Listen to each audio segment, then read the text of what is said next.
Hi friends, my channel Venkatrao blogs.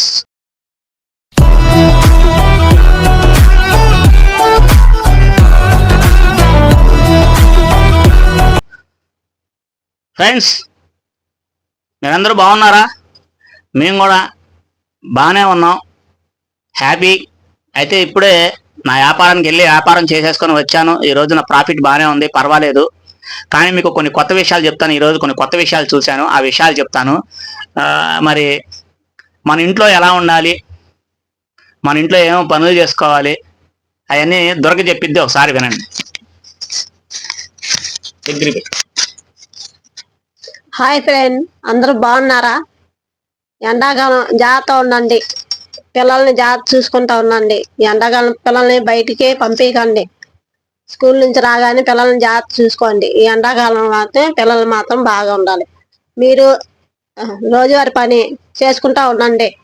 అది మీరు ఆరోగ్యంగా చూసుకోండి. మీ ఆరోగ్యంగా ఉంటేనే మీరు ఒక రోజు పని చేసుకుంటారు. మాట్లాడు వాళ్ళతో. ఇంట్లో పని చేసుకోండి, హ్యాపీగా ఇంట్లో పని చేసుకొని హ్యాపీగా ఉండండి. ఎండాకాలం మాత్రం జాగ్రత్తగా ఉండండి. రోజువారి పనులు చేసుకుంటా ఉండండి. మీ మగ మనిషి చేసుకుంటే ఇంట్లోకి అన్ని వస్తాయి. ఇంట్లో ఆడ మనిషిని మాత్రం బయటకు పంపించకండి.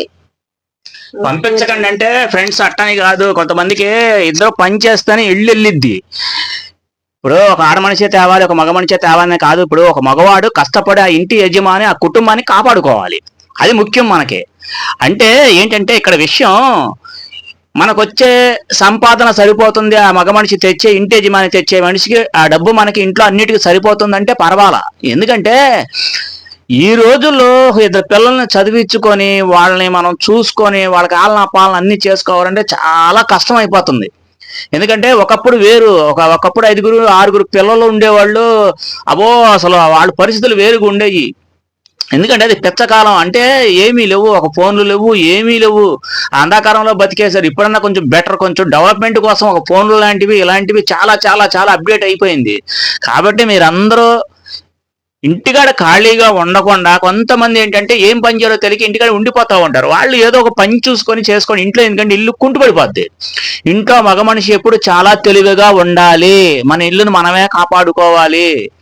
అర్థం చేసుకోండి ఫ్రెండ్స్. ఎందుకంటే ఈ మాట అంటున్నానంటే మేము చాలా చాలా చాలా చాలా ఇబ్బందులు పడ్డాం. ఎందుకంటే మాకు ఆదరణ ఇచ్చేవాళ్ళు లేరు, మాకు చెప్పేవాళ్ళు లేరు, వెనక ముందు మాకు ఎవరు లేరు. ఉన్నా కూడా ఉపయోగం లేదు మాకు ఆ టైంలో. ఎందుకంటే ఆ టైంలో మా సెల్ ఫోన్ కూడా తెలియదు. మరి అలాంటి టైంలో నుంచి మేము వచ్చాము. మరి ఈరోజు మాకు ఫోన్లు వచ్చేసి, ఇప్పుడు పిల్లలకి ఏంటంటే ఆ పాతకాలం తెలియదు కదా, దీపబుడ్లు కాడి నుంచి ఎవరికైనా తెలుసా పిల్లలకి? ఇప్పుడు పిల్లలకి ఎవరికి తెలియదు. అన్ని మట్టి రోడ్లే. ఇప్పుడు అన్ని తార్ రోడ్లు, కంకర రోడ్లు, ఈ రోడ్లు అయిపోయినాయి ఫ్రెండ్స్. అలాగే ఏంటంటే మన ఇంటి యజమాని ఆరోగ్యం బాగా లేకపోతే ఆ రోజు రెస్ట్ తీసుకుని 2 రోజులు రెస్ట్ తీసుకుని మనం రికవర్ అయిన తర్వాత మళ్ళీ అంటే మన పనిలో మనం జాయిన్ అయిపోయింది. అది నెల జీతం అయినా అయ్యి ఉండొచ్చు, వ్యాపారం అయినా అయ్యి ఉండొచ్చు. అది మీరు చేసుకుని, మీరు ఇష్టపడి చేసుకునే వర్క్ను కాబట్టి ఏదైనా సరే మీరు మటుకి ఆరోగ్యంగా ఉండి మీ కుటుంబానికి మీరే పెద్ద కాబట్టి వాళ్ళకి మంచి చెడులు, నీ భార్యకి కానీ నీ పిల్లలకు కానీ అందరికీ నువ్వే యజమాని కాబట్టి నువ్వు జాగ్రత్తగా ఉండాలి. నీ ప్రవర్తన జాగ్రత్తగా ఉండాలి. ఎందుకంటే నేను ఈ మాట అంటున్నాను ఫ్రెండ్స్, ఇంట్లో ఉండే యజమాని పర్ఫెక్ట్గా ఉన్నాడు అనుకో, ఇల్లు బ్రహ్మాండంగా ఉంటుంది. ఎందుకంటే నేను చాలా చూశాను. ఒక్కొక్కళ్ళు పాపం ఇంట్లో మగవాళ్ళు పట్టించుకోరు. ఆడవాళ్ళు ఏంటంటే ఇంట్లో పట్టించుకోకపోతే వాళ్ళు బయటికి వెళ్ళి పని చేయాల్సి వస్తుంది. కొంతమంది ఏంటంటే ఇంట్లో సంపాదన సరిపోక భార్యాభర్తలు ఇద్దరు పని చేసుకుంటారు. వాళ్ళు అన్నిటితో బాగుంటుంది అక్కడ. ఎందుకంటే నేను ఈ విషయం చెప్తున్నాను, వాళ్ళిద్దరు అండర్స్టాండింగ్గా పని చేసుకుంటారు. ఓకే, నెంబర్ 1 బాగుంటుంది. మరి వాళ్ళు భర్త కూడా అసలు పని చేయకోకుండా ఉంటే ఆడ మనిషి ఎక్కడి నుంచి తీసుకొచ్చి ఇచ్చిద్ది? ఏం పని చేసిద్ది? ఆమెకు చదువు ఉండదు, ఏం పని చేయాలి? మీకు ఆల్రెడీ నేను చెప్పే మాటల్లో మీకు కొన్ని అర్థమై ఉంటాయి. వాళ్ళు ఏం పనులు చేస్తారు పాపం. అంటే కొన్ని ఏళ్లలో పనులు చేసుకోవాల్సిన, చిన్న చిన్న కూలి పనులు చేసుకోవాల్సిందే. ఆ డబ్బులు కూడా సరిపోవు. అందుకని మీరు మాత్రం, మగ మనిషి మాత్రం ఇంట్లో ఎప్పుడు వాళ్ళకి అండగా ఉండాలి. పెళ్లి చేసుకుంటే సరిపోదు. మీరు పెళ్లి చేసుకున్న తాళి కట్టేశామంటే సరిపోదు. అక్కడ ఏంటంటే నేను ఈ మాట ఎందుకు అంటున్నానంటే మీరు అర్థం చేసుకోండి. ఎందుకంటే మీరు పెళ్లి చేసుకున్న తర్వాత ఆ భార్యని మీరు బాగా చూసుకోగలగాలి. వస్తాయి ఇప్పుడు మీ ఇద్దరికి కొంచెం గొడవలు అన్ని చిన్న చిన్నవి కామన్ ఇంట్లో, నాలుగు గోడ మధ్య అవన్నీ కామన్, వదిలేసేయండి. మీరు మాత్రం మగ మనిషి కానీ ఆడ మనిషి కానీ ఒకవేళ మీకు కోపం వచ్చే వీడికి ఎవరో ఒకళ్ళు తగ్గండి. తగ్గి మీరిద్దరు ఎవరో తగ్గి మీ కుటుంబాన్ని మీరు కాపాడుకోండి. నువ్వు గొప్ప అంటే నువ్వు గొప్ప అని ఎప్పుడు అనుకోవద్దు. మీరిద్దరూ గొప్పే. మీరిద్దరు సరిగ్గా లేకపోతే పిల్లలు పాడైపోతారు. ఫ్రెండ్స్, ఎందుకు చెప్తున్నానంటే నేను ఈరోజు కొన్ని విషయాలు చూసా బయట, అందుకని ఆ విషయం గురించి నాకు కొంచెం ఇది వచ్చి చెప్పగలుగుతున్నా. అంతే, చూశాను కాబట్టి చెప్పా. ఫ్రెండ్స్, వేరే అర్థాలు ఏం తీసుకోబాకండి. ఎందుకంటే మగ మనిషి మాత్రం ఇంటికి కంటికి రెప్పలాగా ఇంటిని కాపాడుకుంటూ ఎప్పుడు ఉండాలి. అప్పుడు మీకు మంచి గౌరవం లభిస్తుంది. మనం ఇళ్లలో మగాళ్ళు పని చేయకపోతే విలువలు ఎవరు ఫ్రెండ్స్? మనం డబ్బులు సంపాదించాలి, మనం ఆ ఇంటిని చూసుకోవాలి. లేకపోతే మనకి విలువ ఉండదు. మగవాళ్ళకి విలువ ఉండదు, ఇంటి యజమానికి విలువ ఉండదు. ఆ మనిషిని విలువ ఇవ్వాలంటే మనం పద్ధతిగా ఉండాలి. ముందు పద్ధతిగా ఉండి మనకు ఉండే అలవాట్లు మనకు ఉంటాయి, అవి సెకండరీ, అవి పక్కన పెట్టండి. కానీ వాళ్ళకే మీరు మటుకు ఎప్పుడు అన్నగా మీరే ధైర్యం చెప్పి మీరే ఏదో పని చేసుకుని వాళ్ళకి ఇంట్లో నడవడానికి 4 డబ్బులు ఇస్తే వాళ్ళ ఇల్లు నడుస్తాయి. అంటే ఏంటంటే మధ్యతరగతి కుటుంబాలు కాబట్టి మనం చితుకుపోయాం కాబట్టి ఆ విషయం చెప్తున్నా. సరే ఫ్రెండ్స్, ఓకే. మరి నేను ఇలా అంటున్నాను, మీరు ఎవరో కోపాలు తెచ్చుకోవద్దు. బ్యాడ్ కామెంట్ పెట్టాల్సిన అవసరం ఏం లేదు. ఎందుకంటే ఎన్ని సమాజంలో జరిగాయి. కానీ ఏంటంటే ఇలా కొంచెం వీడియో చేసి చెప్తే కొంతమంది ఏమైనా ఇంట్రెస్ట్గా చూస్తే చూడొచ్చు, నచ్చకపోతే స్కిప్ చేసేస్తారు. మనం మంచిగా చెప్తాం ఫ్రెండ్స్. మనం మంచి జనాలకు నచ్చదు, నిదానంగా ఎప్పుడుకోని వచ్చిద్ది. మంచి ఎప్పుడు నచ్చదు, ఎవ్వరికి నచ్చదు మంచి. ఎందుకంటే ఇవన్నీ జరిగే పనులే చెప్తుంటే వాళ్ళకి నచ్చక ఏదేదో కామెంట్లు పెట్టుకోండి. మీరు కామెంట్ పెట్టినా చూసిన ఫ్రెండ్స్ మన నిజ జీవితంలో ఉన్నాయి మాత్రమే మనం మాట్లాడుకోగలుగుతున్నాం. మన దగ్గర ఏ ఎక్స్ట్రాస్ అలాంటివి ఏమి ఉండవు. ఒక మనిషిని అన్యాయంగా మేము తిట్టడం అలాంటివి ఏమి మా దగ్గర ఉండవు. ఎందుకంటే నేను అందరిని ప్రేమిస్తా, అందరిని గౌరవిస్తా, అందరికీ మర్యాద ఇస్తా. ఓకేనా ఫ్రెండ్స్, మీరు అందరూ బాగుండాలి, మీ కుటుంబం బాగుండాలి, మీ పిల్లలు బాగుండాలి. ఎండలు వస్తున్నాయి, చాలా జాగ్రత్త. ఎండాకాలం మటుకి మీరు మీ పిల్లలు చాలా జాగ్రత్తగా ఉండండి, మీరు సంతోషంగా ఉండాలి. సరే ఫ్రెండ్స్, మరి ఈ రోజుకి ఇలా మాట్లాడుకున్నందుకు మిమ్మల్ని మీరు మమ్మల్ని ఏమనుకోవద్దు. ఇదిగో మావిడి కూడా ఏమైనా మాట్లాడిద్దాం, చూద్దాం. దుర్గా అమ్మా, ఏం చెప్తావు? ఇవి ఇక్కడికి వచ్చి కూర్చుంది, ఏం మాట్లాడదంట. బొమ్మలా వచ్చి కూర్చుంది, మాట్లాడదంట. మాట్లాడిపోతే అట్టా ఫ్రెండ్స్. ఏంటంటే దుర్గ కొంచెం మాట్లాడడానికి సిగ్గుని కాదు, తొందరగా చెప్పాలంటే ఆలోచన రాదు. కానీ ఏం లేదు, నిదానంగా నేర్పిద్దామంటే రావట్లే ఈ మధ్య రాకాక వాళ్ళ ఫ్రెండ్స్తో వెళ్ళిపోయి కూర్చొని ఆటలు ఆడుకుంటా కూర్చున్నారు వాళ్ళు. నేను వీడియోలు చేద్దాం మర్రో అంటుంటే నువ్వు చేసుకోవాలా, నేనేం చెప్తాను బిజినెస్ గురించి, నేనేం చెప్తానని చెప్పి తప్పించుకుంటుంది. అయితే ఈరోజు ఆట లేదంట, వచ్చి కూర్చొని ఇక సరే నేనే బతిలాడి కూర్చోబెడితే కూర్చుంది.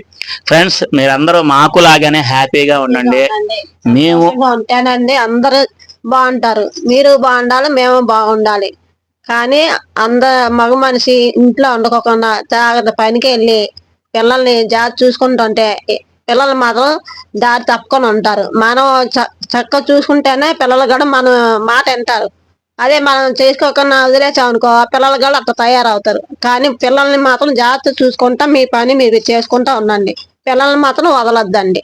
వదిలితే మాత్రం పిల్లలు ఎట్లా తయారవుతున్నారో రోడ్డు మీద చూసుకుంటా ఉండండి. అంతేగాని మీరు మాత్రం వస్తారులే పోతారులే పిల్లలు పెద్ద అవుతున్నారులే అని వదిలివద్దు. పిల్లలు పెద్ద అయినా కూడా మనం ఒక వయసు వచ్చేదాకా మనం చూసుకుంటా ఉంటే అది పిల్లలు మన మాట వింటారు. అట్లా కాకుండా వదిలేసాం అనుకో మన చేతులు కాబట్టి దొరకరు. అది చూసుకోండి పిల్లలు మాత్రం. సరేనా ఫ్రెండ్స్, అర్థమైందా? ఏంటంటే కుటుంబంలో అనేది ఏంటంటే మన పిల్లల్ని మనం వాళ్ళని కన్నాం కానీ వాళ్ళ బుద్ధులను మనం కనలేము. ఏంటంటే వాళ్ళు ఐడియాలు, వాళ్ళ ప్లాన్లు వాళ్ళు ఏంటంటో ఉంటాయి. మనం చెప్పింది తినరు, మనం పలాంటి తినమంటే వాళ్ళు తినరు, పలాంటి డ్రెస్ వేసుకోమంటే వాళ్ళు వేసుకోరు. అన్ని వాళ్ళ ఇష్టమే, మనకి ఇష్టం ఉండదు. అసలు ఇంత పిల్లలు కూడానండి, చిన్న పిల్లలు కూడా నా బండి దగ్గరికి వస్తే వాళ్ళకి నచ్చవు. వాళ్ళ అమ్మళ్ళు కొనిపించినవి నచ్చవు, వీళ్ళకి నచ్చే కొనిపించుకుంటారు. ఏంటంటే ఇక సమాజం అంతే, వాళ్ళ టేస్ట్లు అంతే, వాళ్ళతో పాటు మనం పోతా ఉండాలి. అయితే మీరు మాత్రం పిల్లల్ని కంటికి రెప్పలాగా కాపాడుకోండి. ఎందుకంటే ఈ రోజుల్లో చాలా తలకాయ నొప్పులు వస్తున్నాయి, ఆడ మనిషి అయినా మగ మనిషి అయినా సరే. అదే మన పిల్లలు, ఆడపిల్లలైనా మగ పిల్లలైనా కొంచెం జాగ్రత్తగా చూసుకోండి.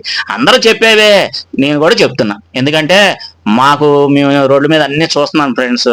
అందుకని మన పిల్లల్ని మనమే కాపాడుకోవాలి. కానీ పిల్లల ముందు మాత్రం మీరిద్దరు ఎప్పుడు భార్యాభర్తలు పిల్లల ముందు ఎప్పుడు మాత్రం కొట్టుకోకుండా కీచులు ఆడుకోకుండా ఉండండి. వాళ్ళు ఒకవేళ వచ్చారనుకో మీకేమన్నా చిన్న చిన్న గొడవలు అంటే ఆపేసుకోండి, అంతేగాని పెద్ద పెద్ద వాటికి వెళ్ళిపోబాకండి. మీరిద్దరూ అన్యోన్యంగా ఉండడమే మేము కోరుకుంటున్నాం. ఎందుకంటే మేము బోళ్ళు కష్టాలు పడ్డాం ఇలాంటి, కానీ మేము కొట్టుకొని తిట్టుకోం. నేను తిట్టుకోవడం అంటే కూరలు ఏమైనా మాడిపోతా ఉంటే ఆ కూరలు అక్కడ పెట్టి వెళ్ళిపోతుంటే వాటిని కేకలేస్తా. ఇది కామన్, అందరికీ కామనే. ఆ పని చూసుకో, ఈ పని చూసుకో, ఈ పని ఏంటి వదిలేసావు అని చెప్తా, అంతేగాని మేమేం కోపాడ్డాం. కోపాలు రావు, మాకు వస్తాయి కోపాలు రావని కాదు, వస్తాయి. ఆ కోపాలు వేరుగా ఉంటాయి. మా ఎన్ని తన్నుకునేదాకా కోపాలని ఏముండవు ఫ్రెండ్స్, అందరికీ ఉంది. కానీ ఏంటంటే మీరు మాత్రం పిల్లల ముందు కొట్టుకోకుండా తిట్టుకోకుండా మిమ్మల్ని మీరు కాపాడుకొని మీ పిల్లల్ని కాపాడండి. ఓకేనా ఫ్రెండ్స్? ఈ రోజుకి ఇదే కంటెంట్. మేము చిన్న చిన్న ఇలా వ్లాగ్స్ అంటే బ్లాగ్స్, మన ఇంట్లో జరిగే సన్నివేశాలు, ఇవి రోడ్డు మీద జరిగే సన్నివేశాలు అన్నీ మీకు అంటే రోడ్డు మీద జరిగే అంటే నేను వ్యాపారానికి వెళ్ళేటప్పుడు నా వ్యాపారం దగ్గర పక్కన వాళ్ళు ఏదన్నా మాట్లాడుకున్నా, మంచి మాట్లాడుకున్నా, చెడు మాట్లాడుకున్నా ఏముంటే ఇవి తీసుకొచ్చి చెప్తూ ఉంటాను. ఓకేనా friends? Thank you Venkatrao blogs. అంతేనా? బాయ్. మళ్ళీ నెక్స్ట్ కంటెంట్తో మీ ముందుకు వస్తాను. Okay friend.